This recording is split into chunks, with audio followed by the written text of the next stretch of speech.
తాగి ఇంటికి వచ్చినా గానీ పెళ్ళానికి దొరకకుండా ఉండడం కోసం ఈ రోజు మీకు కొన్ని సీక్రెట్స్ చెప్తాను. ఇంటికి వచ్చిన వెంటనే చెప్పుల్ని ఎక్కడ పడితే అక్కడ పడేయకుండా జాగ్రత్తగా పెట్టుకోవాలి. నడకలో తడబాటు లేకుండా వంట బాగా చేయి అని డౌట్ గా చూస్తున్న పెళ్ళం వైపు కోపంగా చెప్పాలి. ఫేస్ లో కొంచెం కూడా యాటిట్యూడ్ తగ్గించొద్దు. కావాలంటే ఇక్కడ కూడా ఉంది, బాధ్యతలు గుర్తు చేయాలి. ఇంట్లో ఎవరికి బాధ్యత లేకుండా పోతుంది. ఇంట్లో అందరికీ రెస్పాన్సిబిలిటీ ఉండాలి.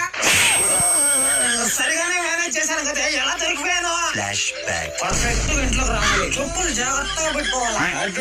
యాటిట్యూడ్ ముక్క ఉండాలా. వంట చేసుకో. ఎవరైనా పడేసింది. ఇంట్లో ఎవరికి బాధ్యత లేకుండా పోతుంది. మాలాగా బాధ్యత ఎవరికి లేకుండా పోతుంది. ఎలా దొరికిపోయానా? సూపర్ క్యాట్ నాన్న.